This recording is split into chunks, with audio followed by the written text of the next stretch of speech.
El tema de la Biblia en mi vida es algo impresionante. Yo, la verdad, escuché de Jesucristo a los 14 años. Yo rechacé a Cristo a esa edad. Durante 2 años fui muy necio, me volví muy religioso. Incluso me dediqué a tratar de que las personas que se habían convertido se apartaran y se alejaran.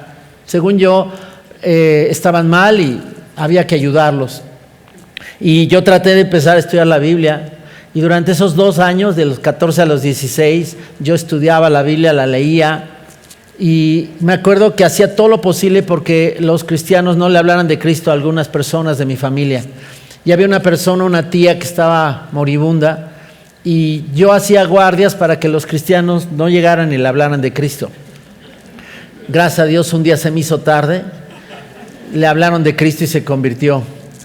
Pero unos meses después yo conocí al Señor y escuché acerca de su amor, de cómo Él había cambiado, había ido a la cruz a morir por mí y había derramado su sangre por mí. Y ese día, precisamente el 17 de febrero de 1978, yo le abrí la puerta a mi corazón y le pedí que entrara. Y en ese momento me regalaron un Evangelio de San Juan. Y recuerdo que llegué a mi casa y mi papá me preguntó que de dónde venía. Le dije que yo venía de aceptar a Cristo. Mi papá se enojó y me enojó y me empezó a golpear y me corrió de la casa. Y lo único que me llevé fue el Evangelio de San Juan. Y yo decía, Dios, ¿y ahora qué va a pasar? ¿No? Pero decía, bueno, aquí tengo un pedazo de tu palabra. Y a partir de ahí empezó algo increíble. Encontrar en este libro maravilloso lo que yo jamás imaginé. Y tú dirás, bueno, pero tú llevas 2 años estudiando la Biblia. Sí, me acuerdo que al momento de convertirme, encontré mi cuaderno donde yo anotaba todo lo que yo estudiaba de la Biblia y lo abrí. Muchas de esas notas no tenían más de 2 meses, 1 mes de antigüedad. Y me di cuenta que no tenía ni idea. Era como una persona ciega que trataba de escribir algo sin ver. Ese era yo, una persona totalmente ciega, sin entender. Fue a través de aceptar a Cristo, abrir la puerta a mi corazón, que este libro empezó a transformar y a cambiar mi vida. Así que la verdad es que yo amo la Biblia porque es la palabra de Dios, porque es un regalo que Dios nos dio. Les quiero enseñar algo de mi colección. Traje, este es un Nuevo Testamento que fue impreso en 1870. Es la porción de la escritura más antigua que yo tengo, está hecho en piel. Y la verdad es que yo pensaba en las personas que lo publicaron, que trabajaron en él. No saben qué hermoso es este libro, cómo está grabado. Y yo le di gracias a Dios porque en México, la primera Biblia que se publicó fue en 1805. Se publicó aquí en México, fue incluso la primera Biblia en español en el continente americano. Esta Biblia que está aquí es una Biblia de 1926 en inglés, publicado por la Universidad de Cambridge. Es increíble lo que hicieron. ¿Y sabes por qué la hicieron tan pequeña y tan bonita y de piel? Porque querían que los cristianos la cargáramos a todos lados, que la trajéramos con nosotros. Así que cuando yo me convertí, las personas que me hablaron de Cristo traían su Biblia en la mano. Y entonces yo lo que hice fue empezar a cargar mi Biblia a partir de ese momento, pero no como un amuleto, no como una marca, sino porque esta era una oportunidad para compartir el Evangelio y enseñarle a las personas directamente en sus ojos todo lo que la Biblia dice acerca de su amor. Así que, Oscar, muchas gracias por este privilegio, por darme la oportunidad de estar aquí. Y bueno, vamos a hablar de cómo se formó la Biblia. Y realmente pensé yo, ¿cómo voy a enfocar este mensaje? Y me encontré ante un desafío muy grande. ¿Cuál? Hablar de cómo se formó la Biblia es un verdadero océano inmenso de información. Hay tantos datos, tantos descubrimientos, tantos manuscritos, fechas, nombres, procesos. Y si uno no tiene un enfoque, yo podría convertir esta reunión en un verdadero curso de seminario bíblico, ¿me explico? Y creo que este no era el objetivo, no era lo que yo quería. Yo más bien le pedía a Dios, Señor, guíame, ¿qué debo de hacer? Y tomé una elección. No quiero tanto hablar de solo cómo se formó la Biblia, sino quiero hablarte de qué es la Biblia. La Biblia comienza y termina con Dios. Y esto es algo que yo quiero que tú sepas. Es muy importante que tú sepas que Dios finalmente tomó la decisión de mandar este libro desde su corazón. Eso es lo que vamos a ver el día de hoy. Rastrear la Biblia a través de los siglos revela una dimensión humana de su origen, sí, pero desde otra perspectiva te das cuenta que hay algo más. Es un creador, un Dios que nos ama, que decidió mostrarnos su amor a través de este maravilloso libro que se ha convertido en realidad en el manual de nuestra vida. Así que la Biblia comienza y termina con Dios. La Biblia es primero y antes que nada la palabra de Dios. Y ustedes tienen que recordar, no es otra cosa, es Dios hablando contigo. Es toda palabra, cada letra, cada cosa. Y más que eso yo te diría que la Biblia es la carta de amor de Dios para ti. Es la carta donde Dios decidió escribirte y mostrarte todo lo que Él piensa, lo que eres para Él. Es el mensaje que nace del corazón, pasa por un proceso de revelación, inspiración, escritura, formación, luego cómo la preserva y finalmente lo más importante es cómo llega a tu corazón. Porque para Dios lo más importante no es que se publique o que esté en tu celular, sino que llegue a transformar tu vida. Lo que vamos a hacer es como una especie de enfoque de etapas. Lo que yo hice fue, para que ustedes pudieran ubicar más, es ver cómo todo surge del corazón de Dios. Vamos a ver 8 etapas hasta llegar al corazón humano. Porque de nada sirve todo lo que Dios hizo si Dios no puede cambiar tu vida, si no puede cautivarte cuando Él te habla de todo lo que eres para Él, lo que significas para Él. Así que cuando tú abres la Biblia y empiezas a ver ese mensaje y te empieza a cautivar, empieza a traerte convicción, todo eso es el objetivo de Dios. Cada cosa que Él hizo por miles de años era ni más ni menos encontrar el momento en que tú abrirías tu Biblia y empezarías a ser cautivado por ella. Es la historia del libro más importante que existe de todo el mundo. Tú puedes poner la Biblia de un lado y todos los demás libros del otro. Independientemente de los datos técnicos que yo te pueda hablar, yo quiero decirte que la Biblia es un milagro.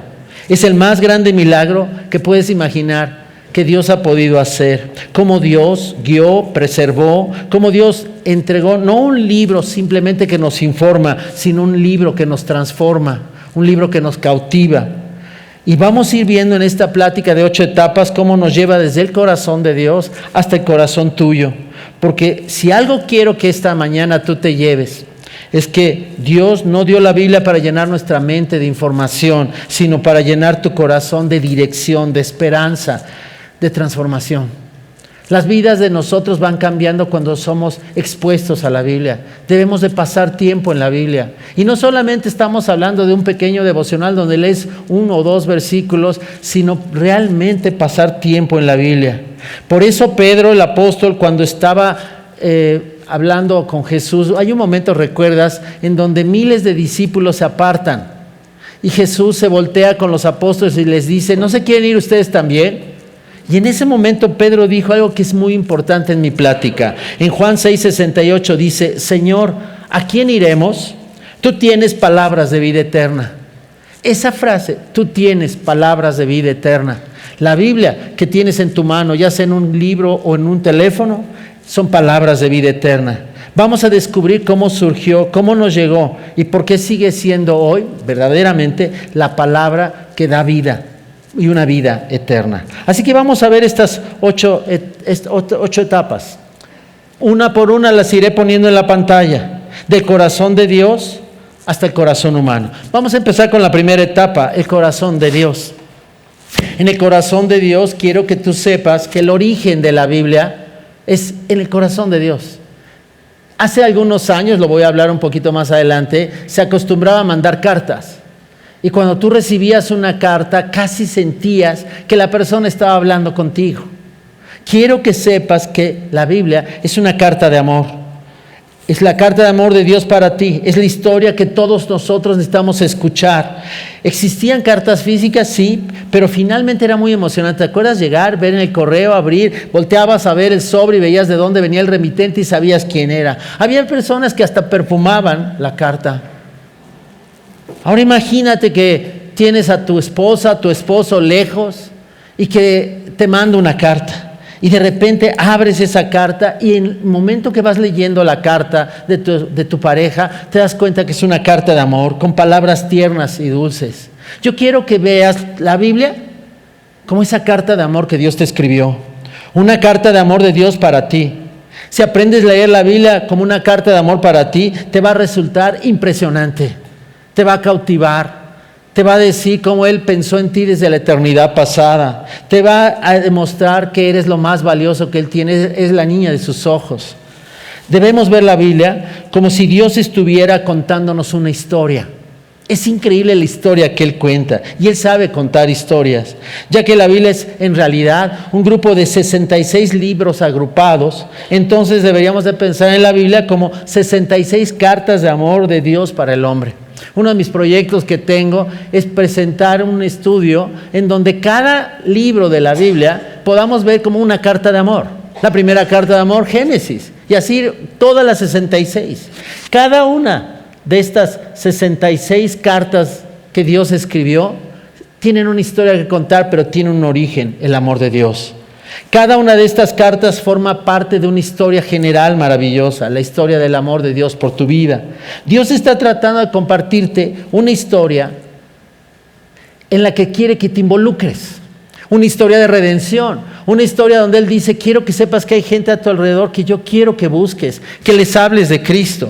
Comienza en el capítulo 1 de Génesis, continúa durante 65 cartas. Vamos desde Éxodo y llegamos hasta Apocalipsis, cada una de ellas. Y llegamos al clímax, la última carta que escribió, Apocalipsis. Y no deberíamos entender esto más que simplemente un Dios que decide contarnos una historia. Y tú y yo deberíamos responder así: Señor, yo quiero conocer tu historia.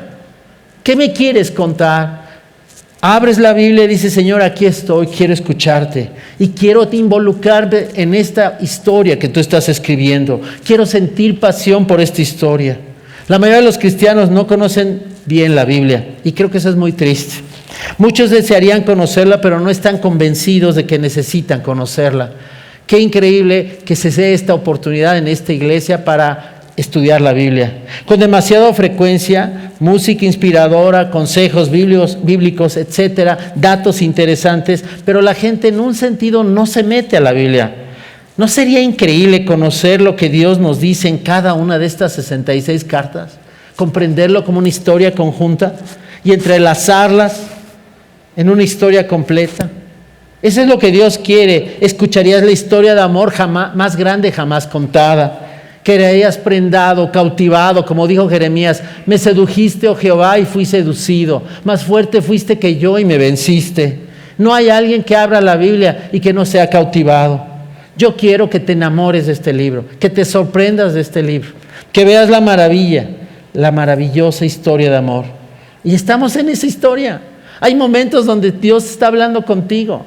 El Espíritu Santo empieza a alumbrar, entre más pasas tiempo con ella, empieza a alumbrarte. 66 cartas de amor que componen la historia de la Biblia. Nada más cambiará tan profundamente tu vida, nada te dará más esperanza que dejarte cautivar por ella. Porque la Biblia en realidad es la palabra misma de Dios, que Él pronunció, luego mandó registrar, luego se encargó de proteger, preservar, recopilar, y luego buscar la manera que te llegara. Y finalmente cuando la abres, toca tu corazón.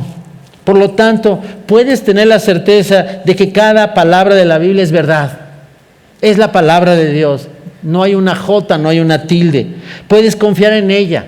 Puedes confiar en que te va a guiar, que te puede guiar en tomar las mejores decisiones.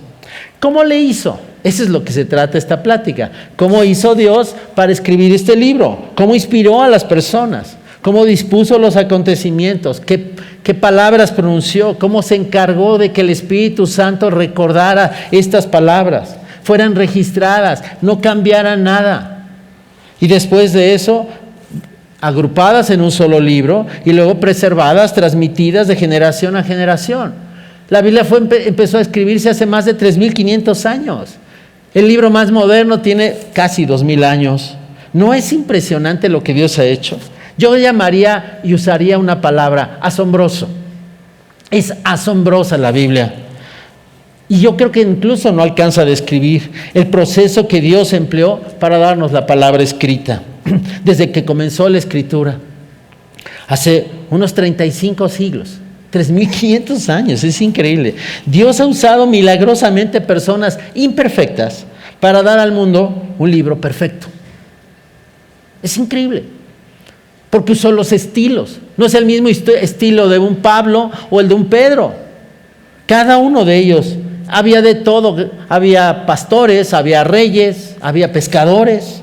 Dios le dio a las personas que Él eligió para esta obra específica de escribir la Biblia.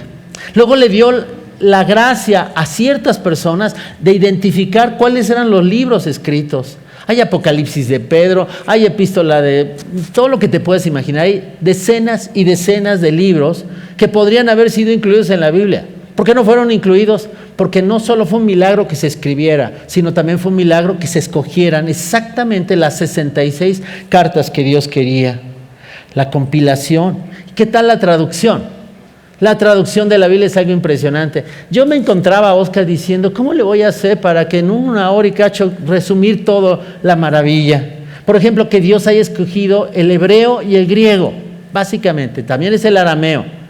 Ya veré que, platicaré brevemente que el hebreo tiene ciertas características visuales que permiten que en un momento determinado él pueda hablarte de muchas imágenes. El griego es un idioma más exacto, más frío, más mental. La doctrina tenía que ser escrita con él. Dios escogió todo, idiomas, todo absolutamente. Hablaremos de las personas que Dios utilizó y de los acontecimientos que Él ordenó para darnos el libro más importante jamás escrito. Puedes poner a todos los libros de un lado, la Biblia del otro. Después, cómo las protegió. Hay una historia de una joven que está leyendo su Biblia en una época en Bruselas en donde está prohibido leer la Biblia. Y como ella la lee y está prohibido, se había dado el orden que si agarraban a alguien leyendo la Biblia, la matarían. Encuentran la Biblia en una casa y le empiezan a preguntar a todos los miembros, ¿quién es la Biblia? ¿De quién es la Biblia? ¿Quién la está leyendo? Y en eso una jovencita de 16 años que hacía el servicio en la casa, dijo, yo la estoy leyendo. Dijo, pero ¿sabes lo que estás diciendo? ¿Sabes que eso te va a costar la vida? Sí, pero este es un libro que yo no puedo dejar de leer. Finalmente la condenaron a muerte y la condenaron a ser metida en la muralla de la ciudad y meterla viva dentro de la muralla. Cuando le iban poniendo los ladrillos, se acercó el alcalde y le dijo, por favor, di que no es tuya, di que era alguien más. Y ella dijo, yo no puedo hacer esto con este libro que Dios escribió. Yo la leo, yo la amo. Y finalmente pusieron el último ladrillo y la enterraron viva. Porque hay gente, hay museos en donde tú puedes ver Biblias antiguas que están manchadas con sangre. Tú no sabes el odio que tiene el diablo y el mundo contra la Biblia. La atacan, la tratan de destruir, pero Dios ha cuidado de que la Biblia se mantenga. Él proveyó que tú hoy tengas acceso a la Biblia. Y es increíble que la tengamos ahí y muchas veces no la veamos, no la amemos, no la leamos. La Biblia. Ok, esta es la Biblia. La verdad se le llama, según los griegos le llamaban ta Biblia. Esta es la forma en la que se decía en griego, que significa literalmente los libros. En realidad estamos hablando de que la Biblia es un plural que le llamaríamos libro de libros. Es como si fuera en realidad una biblioteca. No es un libro, es en realidad 66 libros. Pero durante más de 1000 años, estas personas que conocían, sabían, veían rollos y decían, pásame el rollo de Isaías o pásame el rollo, ¿me entiendes? La gente entendía que eran diferentes libros, una biblioteca con varios volúmenes o rollos. Estamos hablando de 40 personas, más de 40 personas que escribieron los libros que hoy componen nuestra Biblia. 40 personas en un espacio de más de 1500 años.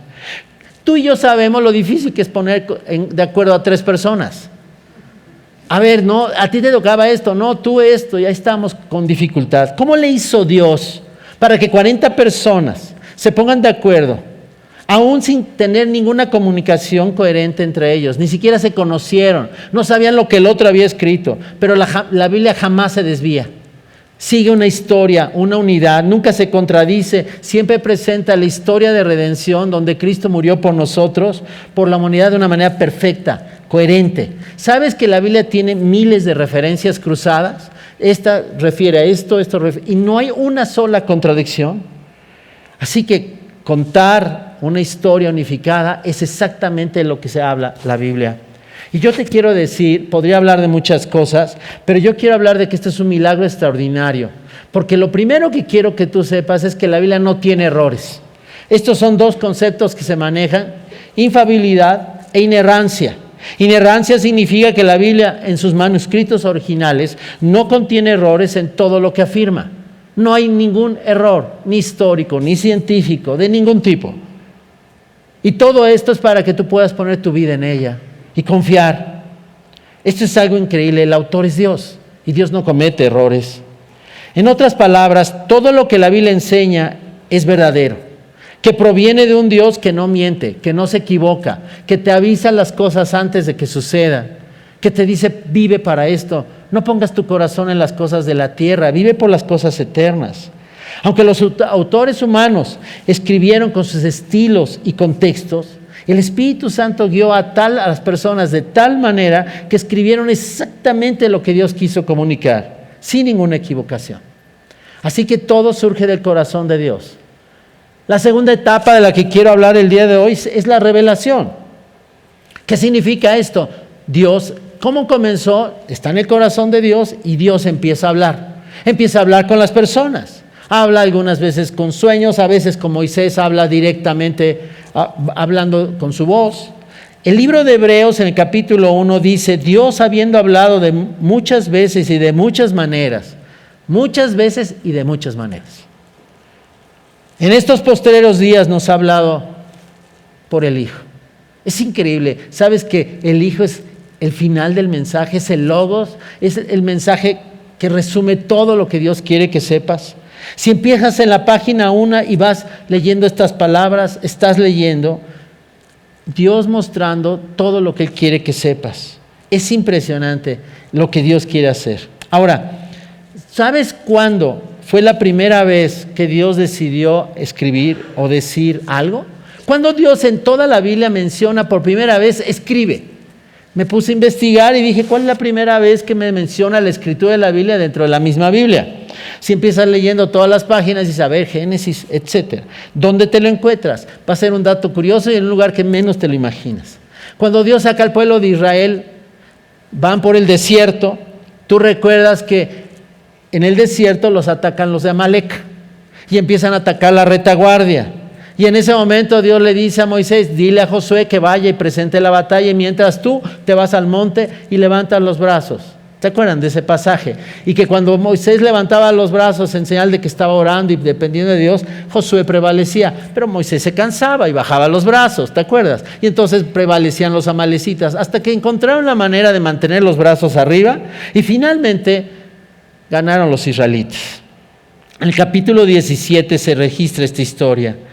Finalmente pudo mantener los brazos arriba y fueron derrotados. Vamos a leer Éxodo 17:14.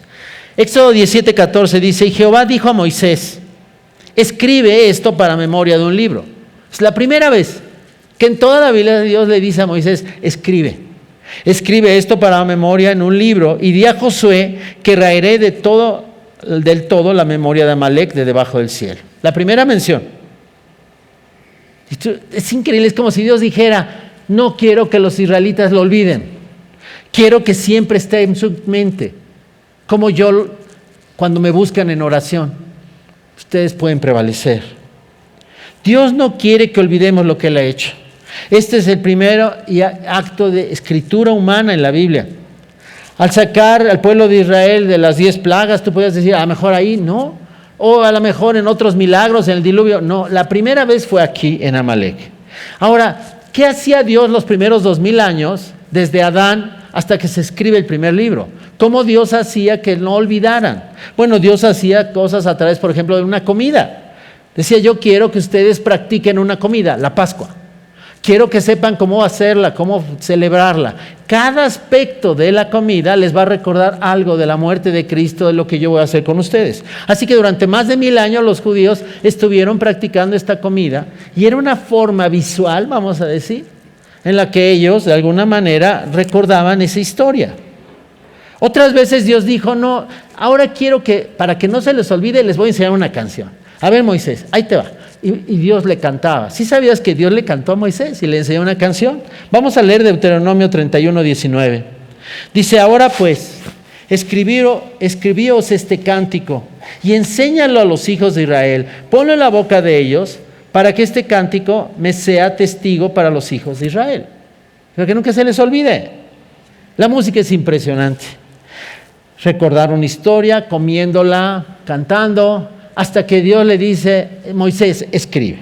Entonces Dios habla. Esa es la primera parte. La primera parte es la revelación, la segunda. La tercera etapa es inspiración. Ok, ya te lo dije. Ya te dije, Moisés. Ahora quiero que tengas mucho cuidado en lo que vas a escribir. Porque no quiero que cambies, que alteres nada de lo que yo te estoy diciendo.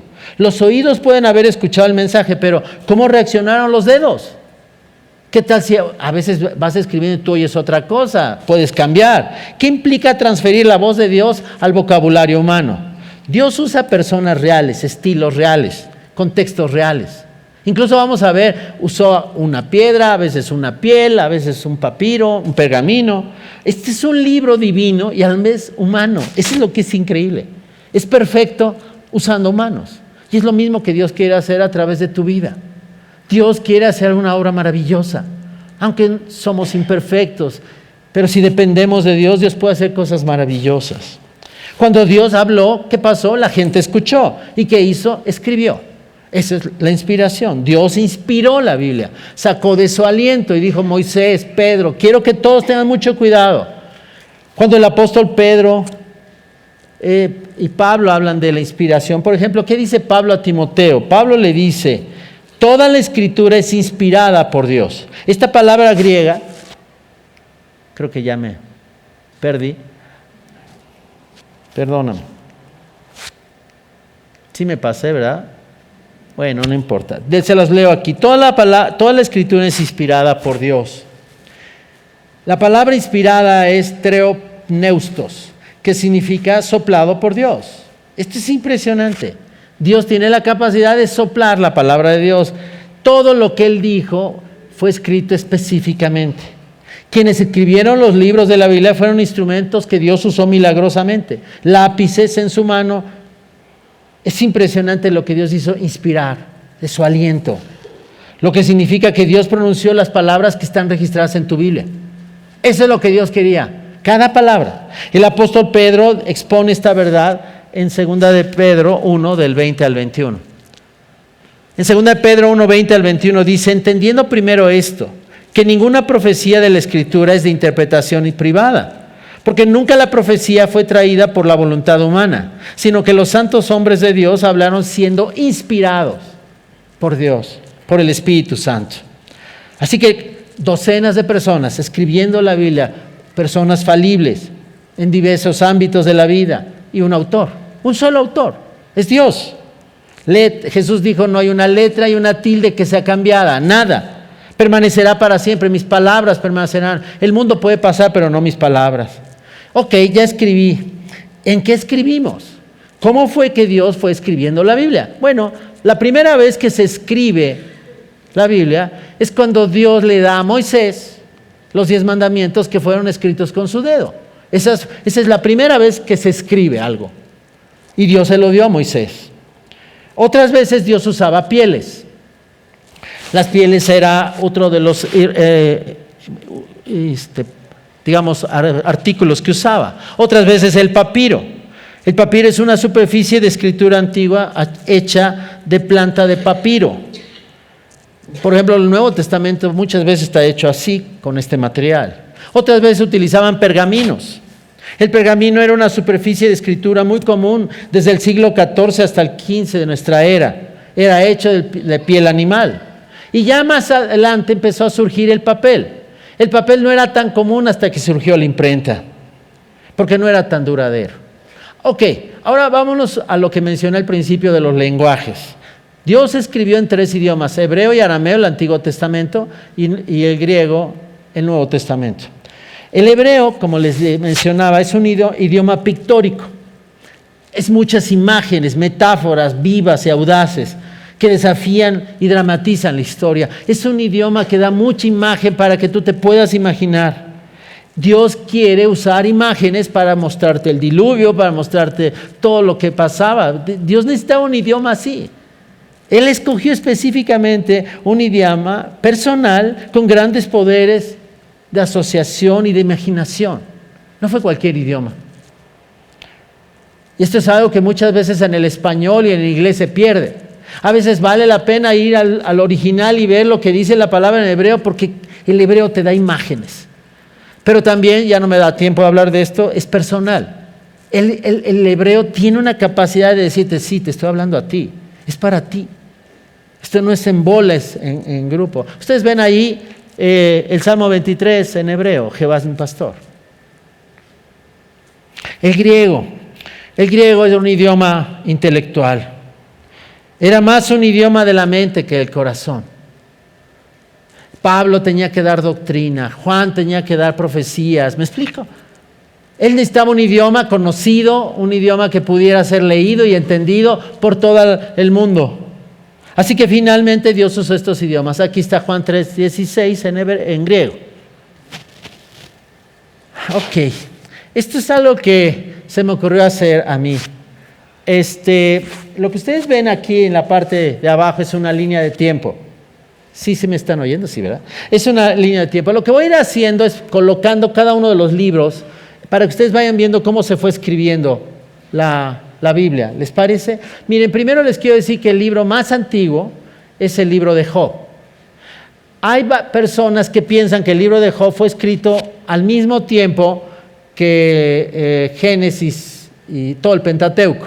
Pero Job vivió antes de Moisés, más o menos en el año 2100 antes de Cristo. Es contemporáneo a Abraham.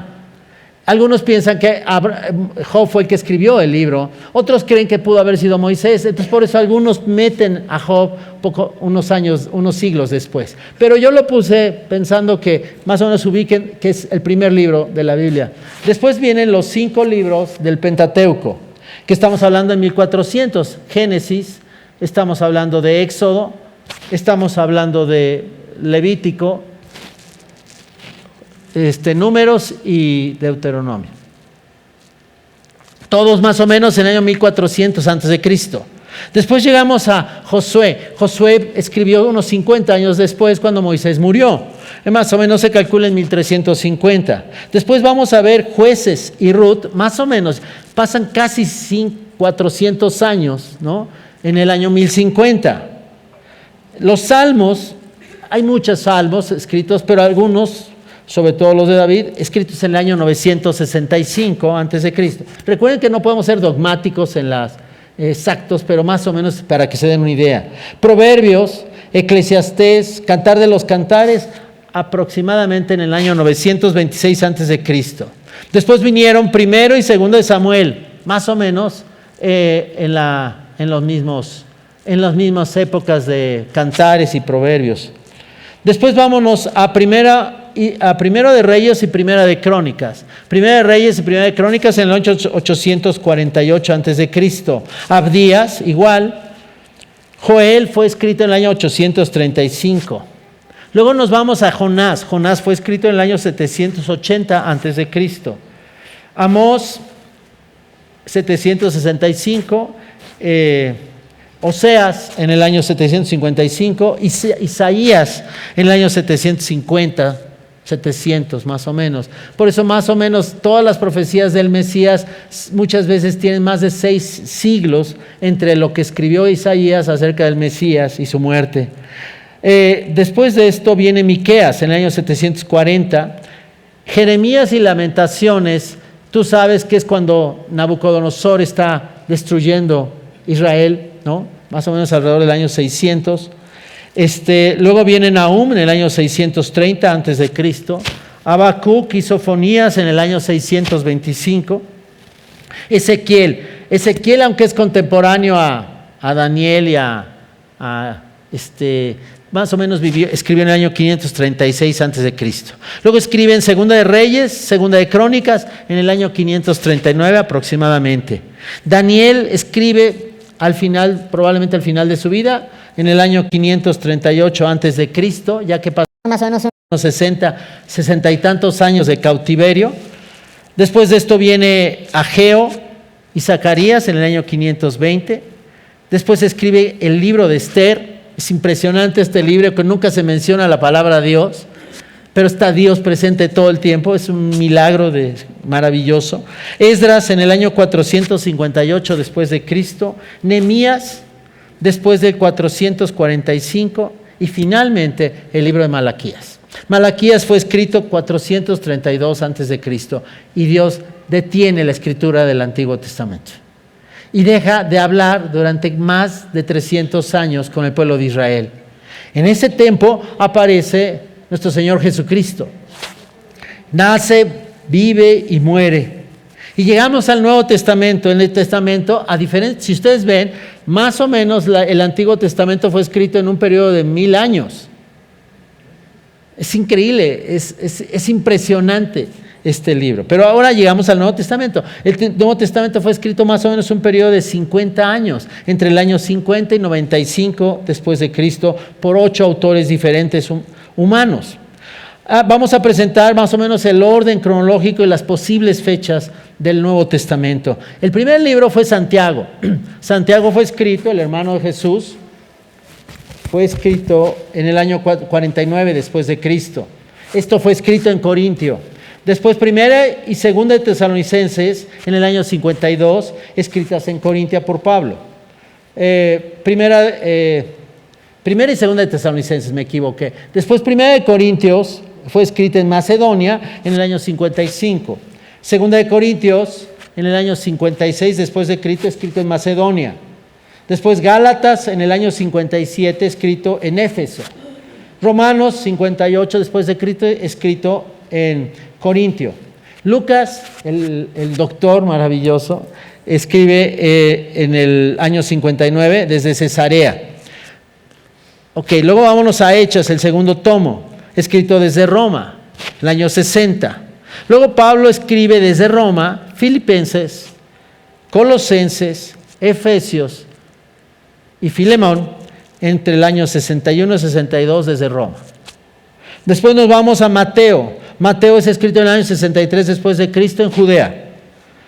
El Evangelio de Marcos, se piensa que Marcos fue escrito porque Marcos estaba muy cerca de Pedro. Marcos está basado en las memorias de Pedro en Roma, en el año 63.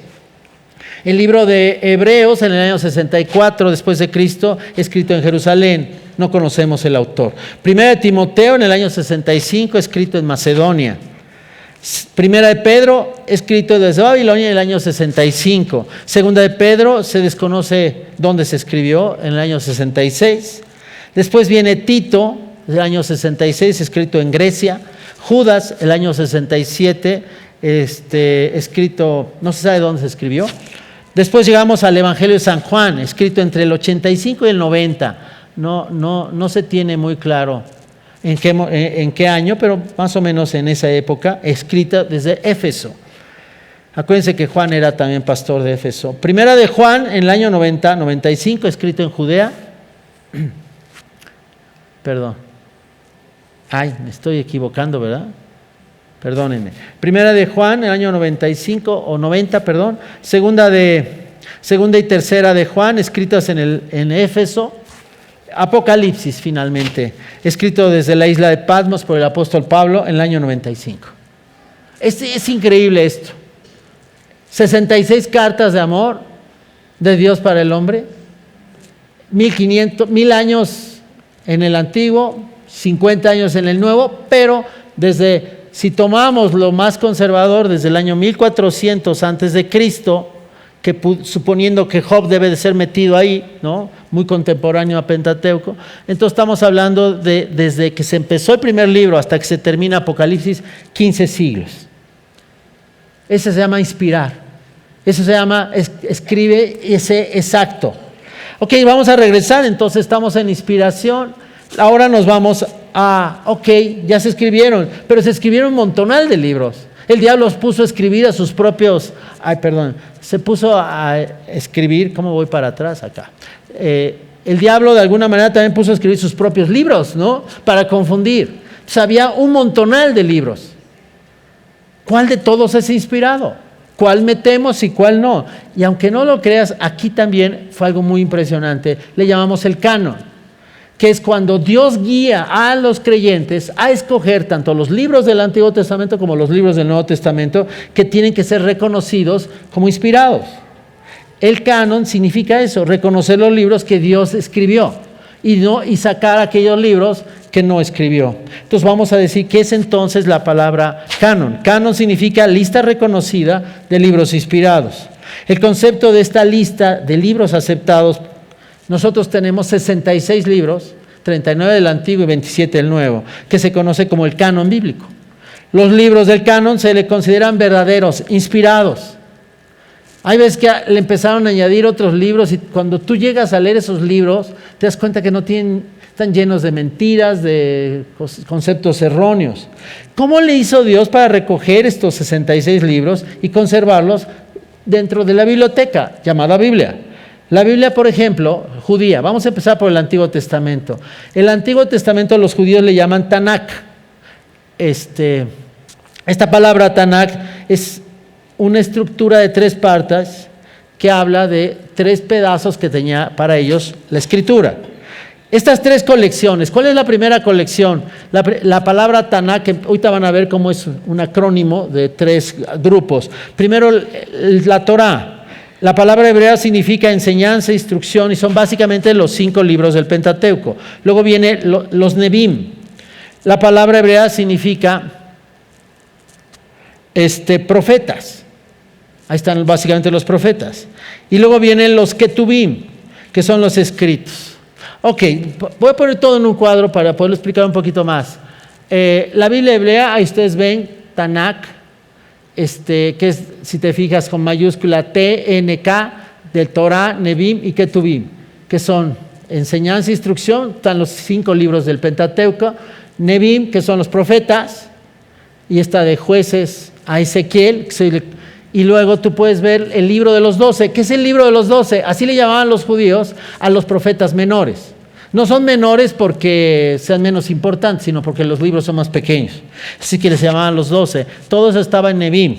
Y luego Ketubim, que son los escritos, que son desde Salmos, Job, Proverbios, Ruth, Cantar, etcétera, ¿no? Cuando Jesús va con los discípulos en el camino de Emaús, empieza a explicar y menciona estas 3 partes Jesús. La Biblia que Jesús usaba era el Tanakh. ¿Me explico? Eran los 3 libros.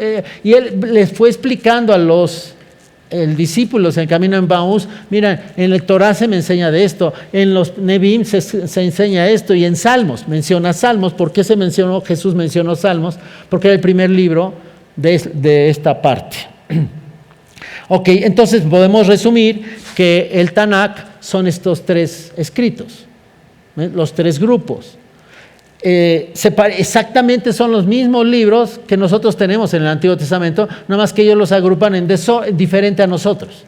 Nosotros tenemos otro orden, no los vas a encontrar en el mismo orden en una Biblia judía.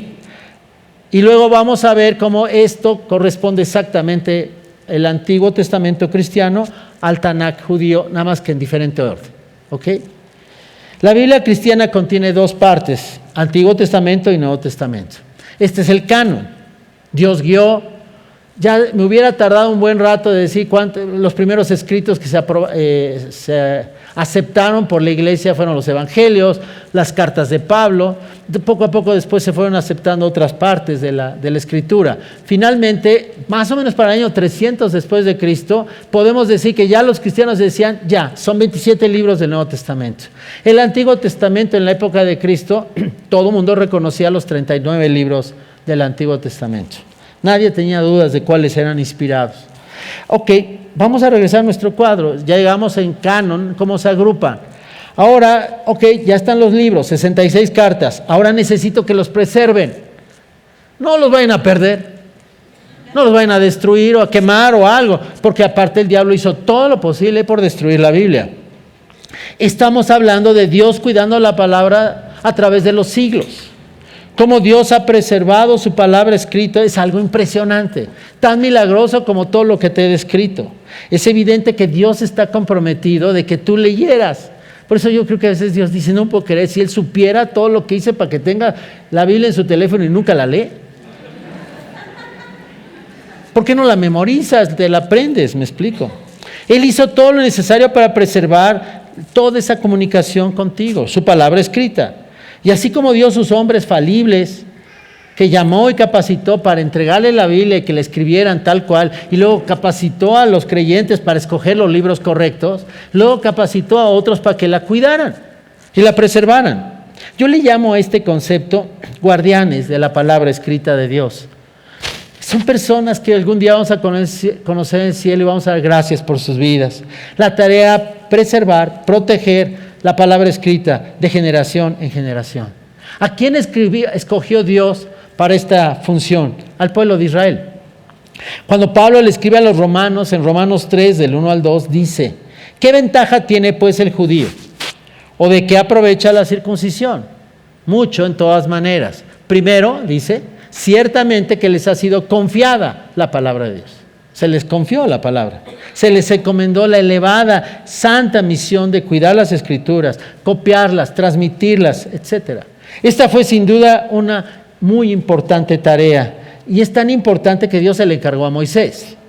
En el libro de Deuteronomio 4, versículo 2, Dios le dice a Moisés, no añadiréis a la palabra que yo os mando, ni disminuiréis de ella, para que guardéis los mandamientos de Jehová, vuestro Dios, que yo os ordeno. Aguas y cambiarle algo. Era tan impresionante que los que la copiaban se la aprendían de memoria. Sabían que lo escribían por columnas. Cada columna y cada renglón tenía un número, contaban las letras. Entonces, cuando alguien copiaba, no se valía que tú lo copiaras de memoria. Tenías que irlo viendo. Pero aparte tenían ciertas claves. De tal forma que si por ahí se te fue una palabra, lo pusiste en plural cuando era en singular, lo revisaban y decían, oye, aquí sobra una letra, quémalo y vuelve a empezar. Era impresionante lo que Dios hizo. Aquellos a quienes Dios les confió, debían de hacerlo con esmero, asegurándose cada una de sus promesas, mandamientos, aguas con una J y una tilde que me la cambien. Es increíble lo que Dios fue haciendo.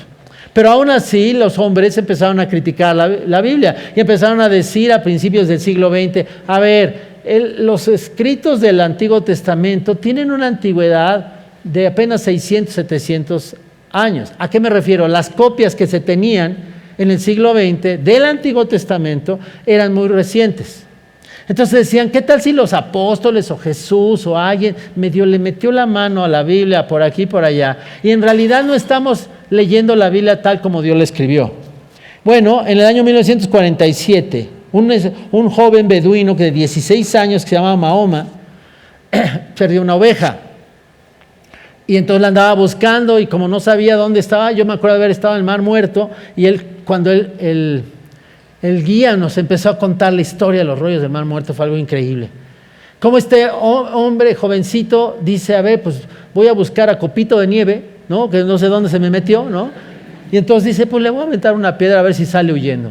Él vio una cueva allá arriba y la avienta y en lugar de darle a Copito, oyó crack, como si se rompiera algo. Y dijo, pues ¿qué hay ahí? Que se oyó como un cristal. Subió y encontró una de estas vasijas. Es impresionante. Encontró ni más ni menos rollos de cuero. Lo que han descubierto son más de 1000 documentos entre 1947 y 79. Y todavía siguen encontrando. Esta es una comunidad mazoreta que vivió en Jerusalén, en Israel, en esa zona entre el año 70 y 150 y guardaban copias de la Escritura. Tú vas a Jerusalén y es maravilloso ir al Museo de los Rollos de Mar Muerto. Y tú puedes ver ahí cómo encontraron una copia perfecta, completa del libro de Isaías, Samuel, en fin.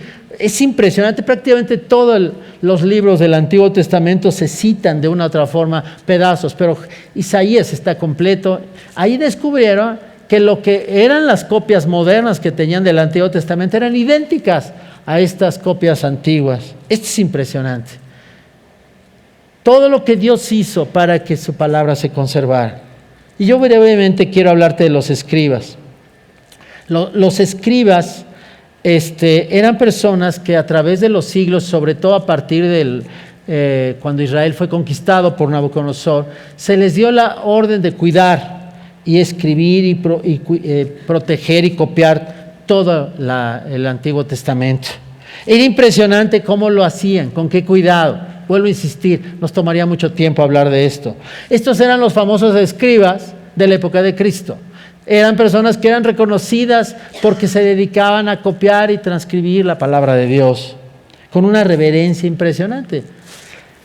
¿Qué pasó con el Nuevo Testamento? Bueno, en el caso del Nuevo Testamento, ¿cómo la copiaron? Es impresionante el cuidado que Dios ha tenido en el Nuevo Testamento, porque los creyentes, la iglesia, empezaron a copiar todas estas cartas.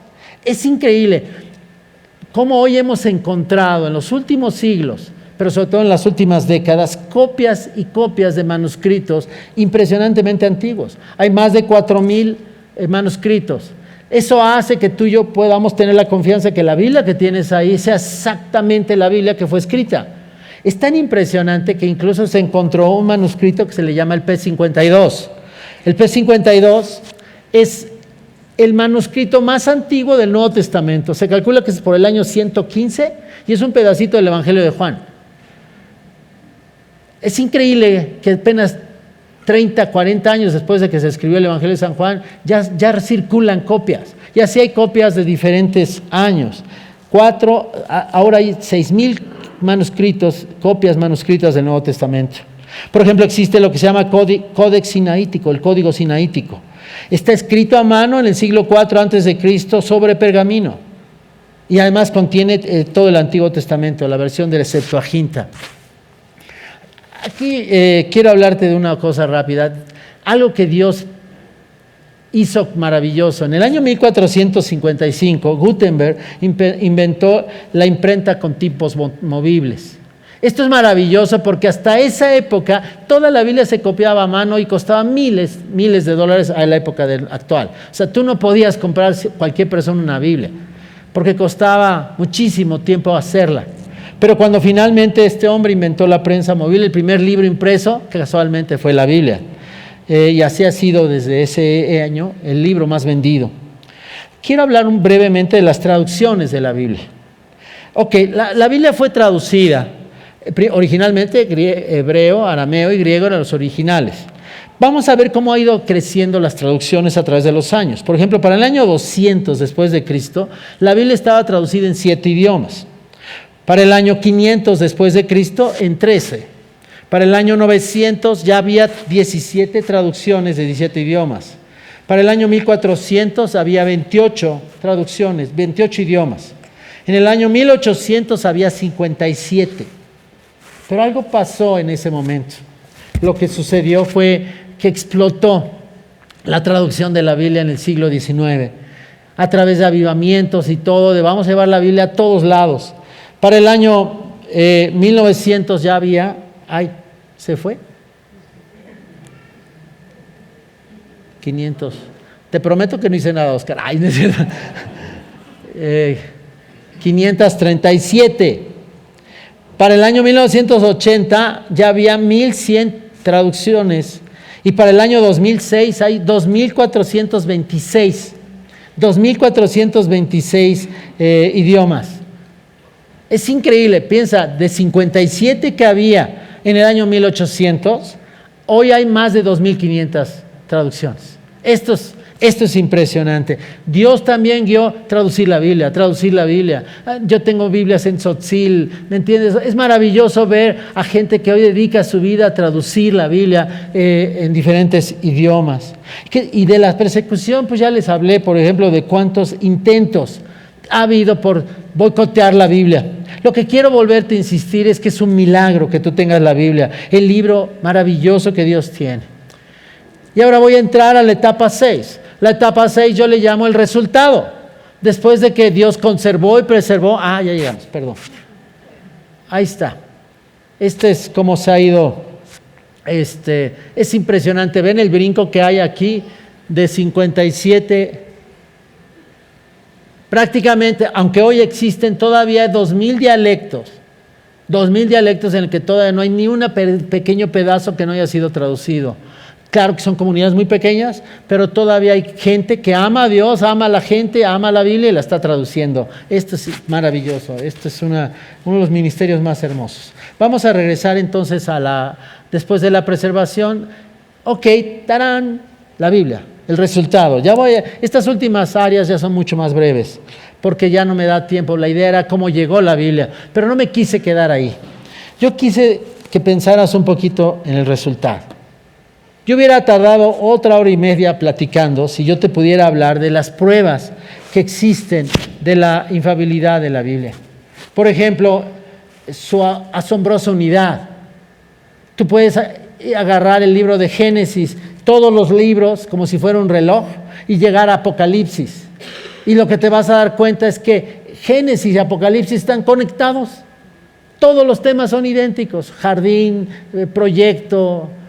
Es como si Dios dijera: Adán, Eva, quiero que pasen la eternidad conmigo en un paraíso, en un jardín. Y tú te vas a Apocalipsis 20, 21 y Dios le dice: señores, continuamos. Todos los 6,000, 7,000 años que ha habido intermedios fue para volver a regresar al punto donde yo empecé. Quiero un proyecto con ustedes, quiero pasar la eternidad a su lado. ¿Qué tal su indestructibilidad? Eso es sobrenatural. Su precisión histórica, no hay un solo dato histórico que falle. Su precisión científica. Todos los temas científicos que toca son exactos. ¿Qué tal acerca de la precisión profética?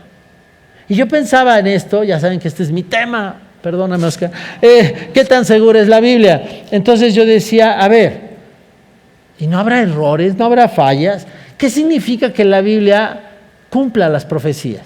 Ay, pues a lo mejor entre suerte y pues dan cosas muy generales, no es tan específico. No debería ser algo tan asombroso el tema de que le atinan a la Biblia. Me preguntaba yo ayer, ¿cuánta suerte deberían haber tenido los profetas para haber acertado a las profecías? Ok, hay un libro de Peter Stoner maravilloso que escribió en 1950 y es increíble, pero él habla del principio de la probabilidad. Esta es una rama de las matemáticas. Y esto habla acerca de cómo tanto podría ser que los sucesos ocurran por el azar. Si utilizamos el principio de la probabilidad para calcular qué tan cierto es de que ciertos sucesos se den. Déjame darles un ejemplo para explicar. Por ejemplo, en promedio, 1 de cada 10 hombres es calvo. No voy a empezar a voltear a ver aquí, pero 1 de cada 10 hombres es calvo. Esa es la proporción. Y luego podemos poner 1 de cada 100 hombres ha perdido un dedo. ¿Estamos de acuerdo? Ahora, ¿qué probabilidad hay de que un hombre sea calvo y al mismo tiempo haya perdido un dedo? Ok, entonces se calcula multiplicando 1 por 10 por 1 por 100 y eso nos da una posibilidad entre 1000. ¿Sí? Hay una posibilidad de que tú cumplas esa condición. Ok, tomé 12 profecías, algunas. Voy a mencionarlas brevemente y vamos a ir viendo la probabilidad de que se cumplan. Por ejemplo, voy a mencionar la puerta dorada que fue clausurada. ¿Cuántas veces has ido a la muralla ahí en Jerusalén? Sigue la muralla dorada, la puerta dorada cerrada esperando que el Mesías entre. Esta es una probabilidad en 1 en 1000. La caída de Petra, 1 en 10. La desolación de Edom, 1 en 50. Es decir, lo que Dios profetizó de Edom podía ser 1 en 50. Ok. Luego, que su desolación sería perpetua, 1 en 100, no sería restaurada. La caída de Babilonia, 1 en 10. Su despoblamiento perpetuo, 1 en 100. La destrucción de Tiro por Nabucodonosor, 1 en 2. Luego nos vamos, ataque multinacional a Tiro, 1 en 5. Colocación de las ruinas del Tiro en el mar, que los dejaron como peña lisa, 1 en 10. La transformación de la ciudad de Tiro en una peña lisa, aquí está, 1 en 2000. El tendido de redes, 1 en 10. Y su desolación perpetua de Tiro, 1 en 20. Ok, todo eso me da que existe en azar, a ver si le atinaron. En una de esas le atinaron, pues tuvieron mucha suerte y le atinaron 12 veces. Estamos agarrando 12 profecías. Recuerda que hay miles de profecías en la Biblia.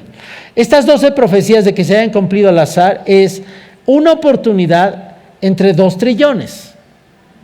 Ahí están cada una de las profecías, las multiplicas y eso te da 1 en 2 trillones.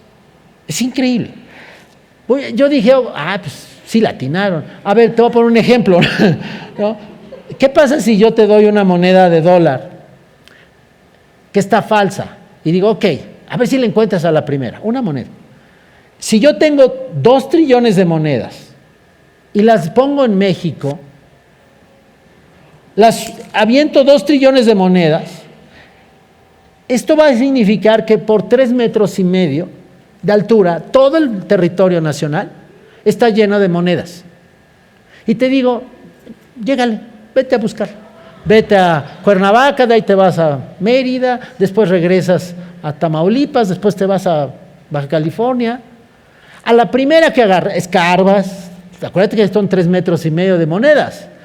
A la primera que agarras la falsa.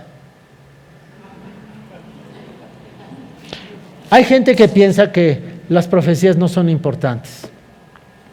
Son 12 profecías. Quiero que pienses, por ejemplo, en cuanto solo a Jesucristo existen 100 profecías, más de 100 profecías que Él cumplió. No obstante, hay miles de profecías que Dios ha atinado. La Biblia es perfecta, es exacta. El resultado de la palabra de Dios fue una obra maravillosa en todo. Pero llegamos al punto más importante. Finalmente llegas tú. Ahora somos tú y yo. Ya no estamos hablando de los demás, de los que escribieron, la preservaron, la guardaron. Ahora estás tú.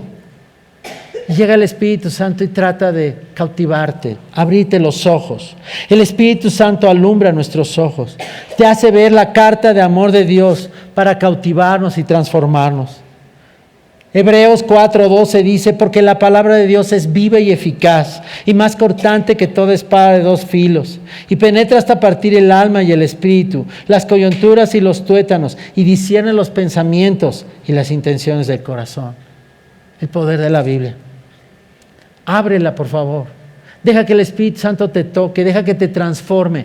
Eso es lo que Dios hace en esta etapa, donde Dios te ilumina.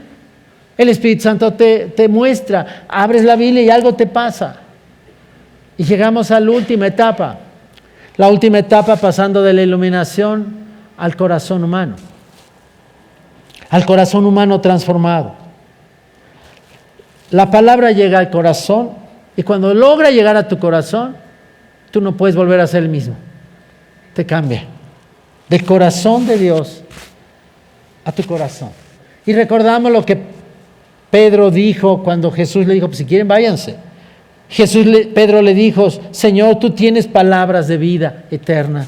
Este libro es palabras de vida eterna. Nos transforma. Dice Romanos 12:2 que nosotros somos transformados en nuestra manera de vivir por medio de la palabra de Dios.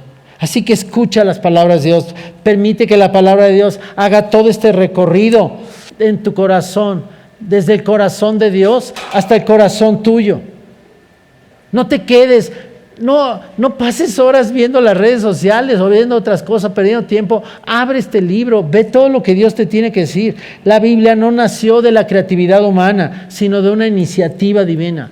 Dios habló, Dios reveló, Dios inspiró, Dios preservó. Dios es el que abrió el camino de la Biblia. Todo eso para llegar finalmente ahí, que la tengas en tu mano y en tu teléfono. Pero eso no era solamente, ya llegó. Ya la tienes en tu teléfono. Antes no era común. Antes había muchas personas que no tenían una copia de la Biblia. El propósito de Dios era y sigue siendo llegar a tu corazón. Por eso hablamos de revelación, inspiración. Sí, pero finalmente estamos hablando de una carta de amor que Dios quiere que llegue a tu corazón. La Biblia comienza en Dios, pero su obra termina cuando tu corazón es cambiado, cuando eres purificado, cuando da convicción. ¿Con qué limpiará el joven su camino? Con guardar tu palabra. En mi corazón he guardado tus dichos para no pecar contra ti. ¿Qué tal? ¿Cómo nos enseñó Juan Manuel a memorizar la Biblia? Hacíamos hasta medio competencias. ¿Tú qué libro te sabes? Me acuerdo que una amiga cristiana, que lo voy a decir para no quitarle, me dio ya iba en el capítulo 8 de Romanos, yo decía, yo iba en el 4. Pero ¿qué tan común es ahora que los creyentes compitan para ver cuántos versículos? Y no por a ver quién memoriza más, sino porque sabíamos que esto tenía un poder, te dirige, te sostiene, te transforma. Hoy tú y yo tenemos en nuestra mano la carta de amor de Dios, nacido del corazón de Dios, formado a través de 1500 años, preservado, iluminado. ¿Y qué? Listo para transformar la vida de todo aquel que la recibe por fe. Esta es la historia de la Biblia, pero aún más importante es la historia de un Dios amoroso que te está buscando. Por eso, ¿sabes los Gedeones cuántos millones de copias han impreso y regalado? Es increíble todo lo que han hecho ellos. ¿Sabes su verdad en tu corazón? ¿Te acuerdas lo que dice el Salmo 119, 18? Abre mis ojos y miraré las maravillas de tu ley. Que la palabra que vino del corazón de Dios termine su viaje en un corazón tuyo y mío transformado por su amor. La Biblia cumple su propósito. Finalmente, cuando tú respondes, habló, te buscó, vino por ti y finalmente te cautivó. Y ahora la obedeces, la sigues, la predicas, predica la Biblia. Ahora la pregunta final que te hago es, ¿qué harás tú con la palabra que Él puso en tus manos? ¿Qué harás tú? Es una invitación. Ven a la Biblia, ábrele el corazón. Date la oportunidad de abrirla. No vas a volver a ser la misma persona si tú lees la Biblia todos los días. La Biblia que Dios habló, que Dios preservó y que Dios hizo para encontrarte. Esa es la Biblia. La maravillosa Biblia que Dios trajo para ti. Y en ese libro, ¿sabes de qué habla? De la historia de redención, de lo que tú vales para Él. Y Dios en su infinito amor por ti te está buscando. Dios espera encontrarse contigo. Me acuerdo que encontré un libro que veía una mujer, una jovencita viendo hacia el piso y el título del libro decía, Dios espera encontrarse contigo. ¿Sabes que Dios está buscando a cada uno de ustedes? Y Él te quiere dar el mensaje más hermoso que existe. La historia de amor más grande jamás contada. Dios te ha amado siempre, en el pasado, en el presente y en el futuro. Y te está buscando hoy. Y Él llega y te cuenta esa historia. Todo eso está aquí, en la Biblia.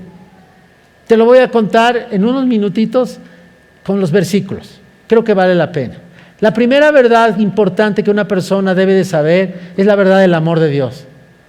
Juan 3:16 dice, porque de tal manera amó Dios al mundo que ha dado a su Hijo unigénito, para que todo aquel que en Él cree no se pierda, mas tenga vida eterna. Si tú algún día estás buscando un porqué de la vida, por qué estás donde estás, este versículo dice, ¿por qué? Porque Dios te ama. Porque estás oyendo este mensaje, porque estás escuchando este mensaje, porque Él te ama. A ti, tú eres parte del mundo. Dios ha dado a su Hijo unigénito porque te ama. Luego la Biblia dice que tenemos un problema. Dios nos dio una libertad. En esa libertad todos decidimos tomar nuestra vida en nuestras manos. Isaías 53:6 dice, todos nosotros nos descarriamos como ovejas, cada cual se apartó por su camino. La Biblia dice que no hay justo ni aun uno. Romanos 3:10, no hay quien haga lo bueno, no hay ni siquiera uno. Romanos 3:23, porque no hay diferencia. Por cuanto, dice, todos estamos destituidos de la gloria de Dios. Todos, cada uno de nosotros que estamos aquí, estamos destituidos de la gloria de Dios. ¿Por qué? Porque la paga del pecado es muerte. Y así la muerte pasó a todos los hombres por cuanto todos pecaron. Todo está en la Biblia. Yo te lo podría ir enseñando. Romanos 6:23, Romanos 5:12, en fin. Todos estos versículos cuentan una historia. Dios vio un problema. Habíamos roto con Dios. Íbamos al infierno. Y Dios en su infinito amor dijo, no, yo no puedo permitir que ellos pasen la eternidad lejos de mí. Yo los voy a buscar, los voy a rescatar. Pero ¿cómo los rescato? No puedo cerrar los ojos y dejarlos pasar. Soy justo aunque soy amoroso. ¿Cómo concilio mi amor y mi justicia? Y entonces regresamos a Juan 3:16. Porque de tal manera amó Dios al mundo que ha dado a su Hijo unigénito. Dios encontró una solución perfecta, un sustituto. El profeta Isaías, 7 siglos antes de Cristo, escribió, mas Él herido fue por nuestras rebeliones, molido por nuestros pecados. El castigo de nuestra paz fue sobre Él y por su llaga fuimos nosotros curados. Todos nosotros nos descargamos como oveja, cada cual se apartó por su camino, mas Dios cargó en Él, en Cristo, el pecado de todos nosotros. Y ahí en la cruz, Cristo empieza a gritar, Dios mío, ¿por qué me has desamparado? Dios Padre está castigando a su Hijo por mis pecados y por los tuyos. Te está buscando. Está tratando de hacer lo necesario. Derrama su sangre. Y Juan 19:30 dice, en un versículo muy pequeño, que Jesús dijo, consumado es. En griego, tetelestai. La deuda está pagada. Lo que tú debías yo lo pagué, porque te amo y te estoy buscando. Después de eso, Cristo murió y 3 días después resucitó. Y hoy se acerca a ti y te cuenta esta historia. Y te dice, lo que tú necesitas es arrepentirte. Reconocer tus pecados y arrepentirte. El apóstol Pedro dijo, así que arrepentíos y convertíos para que sean borrados vuestros pecados, para que vengan de la presencia del Señor tiempos de refrigerio. ¿Por qué necesitamos arrepentirnos? Porque Jesús dijo, os digo no, si no os arrepentís, todos pereceréis igualmente. Porque Dios no puede cambiar a una persona que no quiere cambiar. Y el arrepentimiento significa cambio de mente. Significa, está bien Dios, sé que estoy mal y quiero que me cambies. Y en ese momento Jesús se acerca tanto a tu vida que llega a la puerta de tu corazón y te dice, he aquí, yo estoy a la puerta y llamo. Si alguno oye mi voz y abre la puerta, entraré a él y cenaré con él y conmigo. Hoy está a la puerta de tu corazón. Yo hace 47, casi 48 años escuché esta invitación y me dijeron que yo tenía que tomar una decisión. ¿Qué voy a hacer con que Cristo está a la puerta y me quiere salvar? Yo tengo que tomar una decisión. ¿Cuál? Reconocer mis pecados y pedirle perdón, arrepentirme y sobre todo creer que Él había muerto en la cruz por mí y que por eso yo podía ser salvo. Y entonces tienes que tomar una decisión, abrir la puerta de tu corazón y dejarlo entrar. Te voy a pedir que cierres tus ojos. Cierra tus ojos ahí donde estás. Y yo te voy a hacer la invitación más importante que Dios quiera hacerte durante tu vida. Llega un momento en que Él se acerca y te dice, ¿me vas a dejar salvarte y perdonarte? ¿Entregarte el regalo de la salvación? Está a la puerta tocando y eres tú el que tienes que decidir si abres esta puerta. ¿Cómo se abre esta puerta? Orando. Yo te voy a guiar en una oración como si tú estuvieras orando y tú de ahí desde adentro pídele a Cristo que te perdone y te salve. Voy a orar y te voy a guiar. Repite esta oración en tu corazón y dísela a Dios. Vamos a orar. Dios, muchas gracias por el inmenso amor que tú tienes por mí. Yo jamás imaginé que mi vida fuera tan valiosa delante de tus ojos, que estuviste dispuesto a mandar a tu único Hijo, Jesucristo, a morir en la cruz en mi lugar. Ahora entiendo que Cristo fue mi sustituto, que fue castigado por mis faltas, sufriendo un infierno eterno en la cruz. Por eso, hoy reconozco delante de ti mis pecados y te pido perdón. Perdóname, Dios. También te digo que estoy arrepentido. Es decir, estoy dispuesto a que tú cambies mi vida. Dios, yo no puedo cambiar, pero tú sí me puedes cambiar. Jamás podré pagar lo que hiciste por mí. ¿Cómo podría pagar la sangre de tu Hijo? Pero finalmente, toda mi vida estaré agradecido por este regalo que a ti te costó tanto. Ahora voy a la puerta de mi corazón. Te abro la puerta de mi vida. Te pido que entres, que me perdones y me salves. Gracias porque ya entraste, me perdonaste y me salvaste. Y esto no depende de mis obras, sino depende exclusivamente de lo que tú hiciste por mí en la cruz. Te doy gracias en el nombre del Señor Jesucristo. Amén.